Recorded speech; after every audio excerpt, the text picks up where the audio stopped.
Halo semuanya, sawadee-krap. Kita harus mengakui bahwa Ferdy Sambo dari awal sampai sekarang di beberapa kali statement ya ke media massa, ada satu hal yang konsisten yang aku analisa di sini adalah dia selalu mencari pembenaran dari perbuatannya dengan menghabisi Brigadir Joshua.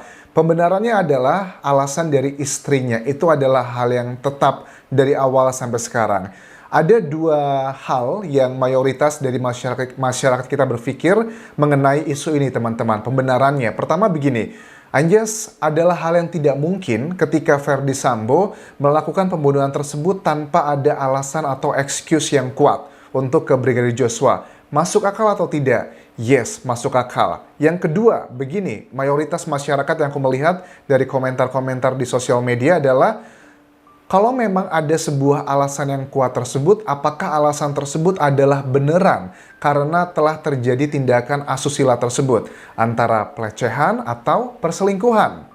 Itu juga ada kemungkinan. Tetapi kalau di topik masalah asusila tersebut tentang antara pelecehan atau perselingkuhan yang disampaikan dari Kapolri ya, aku lebih cenderung possibility make sense-nya adalah ke perselingkuhan dibandingkan dengan pelecehan. Alasannya adalah hal yang tidak mungkin, sangat kecil sekali kemungkinan seorang Brigadir Joshua yang punya ambisi atau keinginan menjadi perwira saat dia bekerja, dia melakukan hal yang akan membuat karir dia hancur. Itu hal yang sangat-sangat nggak make sense sama sekali.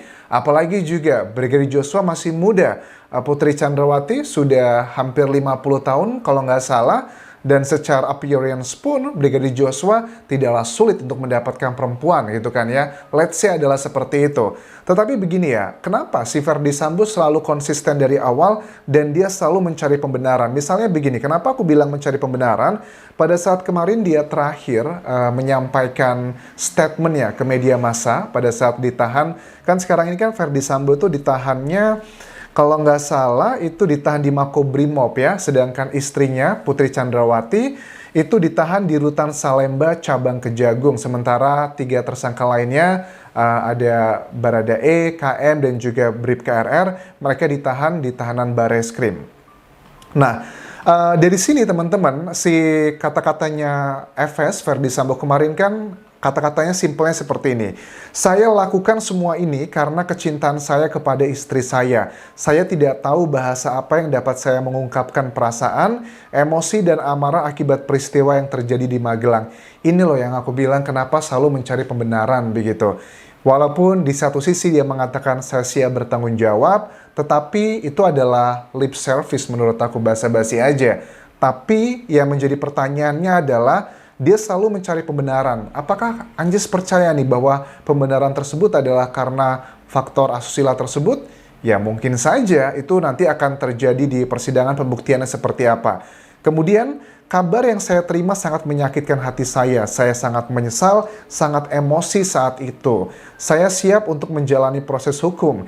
Istri saya tidak bersalah dan tidak melakukan apa-apa, justru menjadi korban.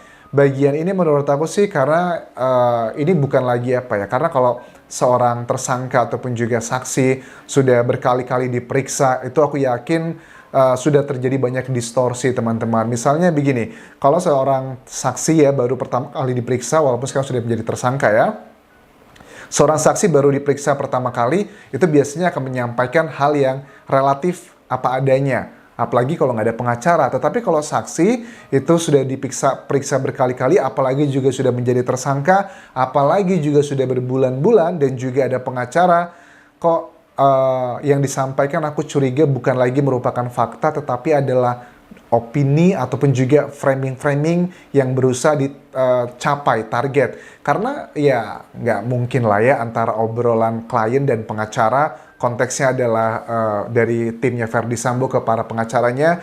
Setiap pengacara tuh pasti punya target hukumnya masing-masing. Dan target hukum dari tim pengacaranya Ferdy Sambo menurut aku adalah target untuk yang pembunuhan tidak berencana dengan hukuman 15 tahun penjara. Nggak make sense kalau targetnya mau dibebaskan, itu nggak mungkin. Karena Ferdy Sambo juga sudah mengakui dia juga yang memang merencanakan pembunuhan tersebut, terlibat intinya. Itu adalah targetnya. Makanya untuk mencapai target tersebut dicari ada faktor-faktor yang meringankan pada saat persidangan nanti. Pada saat persidangan nanti pastilah dia akan menyampaikan menyampaikan alibi ini, sama seperti yang dia katakan berkali-kali di media massa. Istri saya tidak bersalah dan tidak melakukan apa-apa, justru dia yang menjadi korban. Ya, ini karena ada anak-anak kan ya. Kasihan kalau orang tuanya semuanya mendapatkan hukuman maksimal, nanti yang ngurusin anak-anak siapa? Ini lebih ke masalah framing. Kalau ini opini aku pribadi teman-teman, dengan melihat background yang sudah kita bahas di video-video sebelumnya. Saya menyampaikan permohonan maaf kepada pihak-pihak yang sudah terdampak atas perbuatan saya, termasuk bapak dan ibu dari Joshua. Terima kasih. Oke, ayahnya Brigadir Joshua, Samuel Huta Barat, juga merespon nih permintaan maaf dari Ferdy Sambo. Beliau mengatakan begini, intinya memaafkan itu adalah hal yang wajar dilakukan sesama manusia, tapi saya tidak mau mendahului hukum. Kalau sudah selesai proses hukumnya, nanti kita bolehlah ketemu, kita bicarakan, kita ngobrol, kita bermaaf-maafan. Tapi kalau sekarang, kita biarkan dulu hukum yang berbicara. Ya, itu adalah hal yang sangat make sense sekali. Aku tuh juga kagum ya dengan Samuel Huta Barat ini. Walaupun dia berada jauh di Jambi, di sana, di daerah, tetapi kata-kata, pilihan katanya itu mencerminkan intelektual dan kualitas hati yang baik ya. Apalagi kita tahu lah, sudah banyaklah berita yang mengatakan, bahkan ada dari tokoh agama yang memberikan kayak nasihat bahwa klaim dari Putri Chandrawati adalah benar. Beliau pun menyampaikan dengan cara baik dan mengatakan itu tidak benar. Bahkan juga ada dugaan, ada uang-uang mungkin yang doa-doa ya, dorongan amplop yang mungkin akan diberikan ke Samuel dan keluarga, tapi dia tidak mau mengambilnya. Menurut aku sih kualitas hati dari keluarga Brigadir Joshua itu baik sekali ya. Nah, dari sini aja ya, secara logika ya, walaupun bukan jaminan sih, keluarganya Brigadir Joshua itu berasal dari keluarga yang memang bukan kaya raya, tetapi kualitas hatinya kualitas hati yang baik sekali. Kalau keluarga harmoni kan harmonis, boleh aku bilang. Kenapa? Di usia Brigadir Joshua yang sudah hampir 30 tahun gitu, masih komunikasi aktif dengan orang tuanya. Tiap hari komunikasi, bahkan hubungan antara kakak dan adiknya sangat baik sekali. Bahkan di ulang tahun pun merayakan bersama. Itu adalah hal-hal yang tidak akan mungkin kejadian kalau keluarga inti itu nggak punya koneksi hubungan yang baik. Dari keluarga yang baik-baik seperti itu, masa sih Brigadir Joshua mampu melakukan tindakan pelecehan gitu kepada atasannya? Itu adalah hal yang 1% agak kecil sekali kemungkinan ke sana. Bahkan kan Brigadir Joshua itu untuk menjadi seorang polisi nggak gampang, dari daerah gitu, perjuangannya luar biasa. Mungkin beda dengan orang-orang kaya di luar sana yang dugaannya ada banyak nih oknum-oknum yang menjadi anggota polisi itu dengan nyogok gitu kan ya. Walaupun mereka nggak deserve menjadi anggota Polri. Anjas, jangan suzon dong. Sudahlah, come on lah, be realistic. Aku yakin setiap orang yang kalian kenal gitu, ada yang seperti itu. Well, ya itu adalah salah satu efek ya sekarang ini, makanya terjadi banyak oknum-oknum yang terkena obstruction of justice. Apakah dugaannya masuknya juga nggak benar gitu, ada nepotisme, korupsi, dan sebagainya. Kalau dari awalnya juga nggak benar menjadi penegak hukum, ya itu udah nggak make sense. Makanya ya ini adalah salah satu kritisi ya, mudah-mudahan nggak ada lagi ya nanti di Indonesia gitu, perekrutan menjadi anggota Polri, ada dugaan yang nyogok sebagainya. Mereka itu penegak hukum loh, dan menyogok itu adalah melanggar hukum. Bagaimana gitu? Mau jadi penegak hukum, tapi masuknya dengan melanggar hukum. It doesn't make sense, dan tidak aneh kalau ada banyak nih gerombolan-gerombolan anggota-anggota oknum yang nggak benar, walaupun banyak juga yang benar teman-teman ya. Jadi aku tidak mau menyamaratakan semua, tetapi adalah oknum-oknum begitu. Kemudian pada saat teman-teman juga tanya bahwa Ferdy Sambo ini apakah dia sudah beneran terlihat lebih tenang dan pasrah, Anjas? Maksudnya gimana? Pada saat banyak kan media sekarang membahas mengenai bahasa tubuh dari Ferdy Sambo yang dikatakan bahwa terlihat bahasa tubuh Ferdy Sambo itu dia diperiksa dan dia berbicara pada saat di kejaksaan, itu dia sudah lebih tenang, sudah lebih pasrah, sudah tidak menggebu-gebu. Apakah itu adalah salah satu yang mengindikasikan dia sudah give up? Kok aku nggak percaya teman-teman. Ingat, Ferdy Sambo itu adalah karakteristik menurut aku adalah orang yang cukup manipulatif. Kenapa seperti itu? Kita coba cek jejak digital. Siapa sih orang yang menemui Kapolri, yang menemui sejumlah lembaga negara, menemui pejabat-pejabat Polri, dan juga orang-orang lainnya sembari menangis yang mengatakan, istri saya itu dilecehkan, martabat bla bla bla. Itu bagian pertama, jejak digital. Bagian yang kedua, dia bertemu dengan seorang jenderal juga, ada rekaman, dia pelukan, menangis, nggak yakin kalau itu dia tidak sadar dia direkam. Bahkan kan yang mendapatkan video tersebut adalah media-media besar di Indonesia.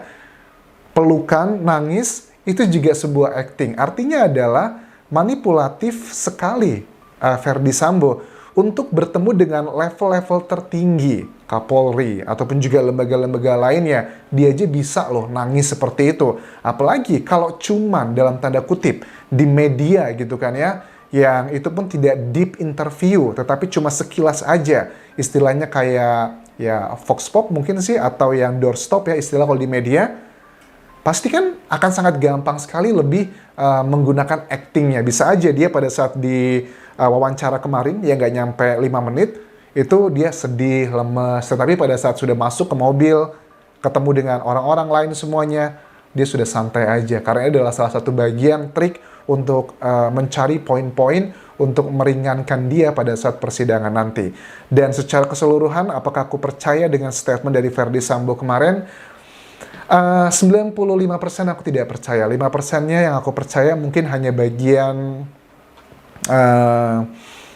apa ya yang aku percaya, bagian yang mungkin adalah kabar yang saya terima sangat menyakitkan hati saya, statement dari Verdi Sambo. Aku yakin itu adalah hal yang menyakitkan hati Verdi Sambo. Tetapi apa yang menyebabkan dia sakit hati, itu yang masih menjadi pertanyaan. Apakah isu mengenai dugaan LGBT, apakah perselingkuhan, apakah pelecehan, ataukah bahwa Brigadir Joshua adalah menjadi mata-mata untuk mengawasi Verdi Sambo. Itu adalah beberapa motif yang saat ini juga sudah beredar di masyarakat. Sekali lagi, yang aku percaya adalah bagian kabar yang saya terima sangat menyakitkan hati saya. Betul, aku setuju sekali, makanya dia melakukan eksekusi pembunuhan tersebut. Verdi Sambo juga aku harus mengakui tidak mungkin dia membunuh Brigadir Joshua tanpa ada sebuah reason yang kuat sekali. Apalagi Brigadir Joshua sudah bekerja bersama dia kan sudah 2 tahun, jadi pasti ada sesuatu hal di sini. Nah, sesuatu hal itulah yang sepertinya sedang dimanipulasi oleh timnya Verdi Sambo di sini. So, kita lihat nanti di persidangan seperti apa. Mudah-mudahan persidangannya terbuka semuanya, tidak parsial, dan juga persidangannya dilakukan secara offline, tidak online. Para tersangka, mudah terdakwa nanti, mudah-mudahan mereka hadir dan bisa face to face agar ada tekanan mental satu sama lain. Karena kalau ngomong di online kan mungkin tekanannya tidak terlalu tinggi ya teman-teman. Aku rasa itu yang bisa aku update. Terima kasih sudah menonton dan terima kasih untuk 33,3% para penonton yang sudah pencet tombol subscribe-nya. Mudah-mudahan yang lain akan pencet juga tombol subscribe-nya. Dan jangan lupa follow Instagram dan juga Facebook page-ku Dianjas Asmara. Kapun kerap semuanya, terus kita kawal kasus ini hingga tuntas, hingga nanti putusan di persidangan. Sampai jumpa.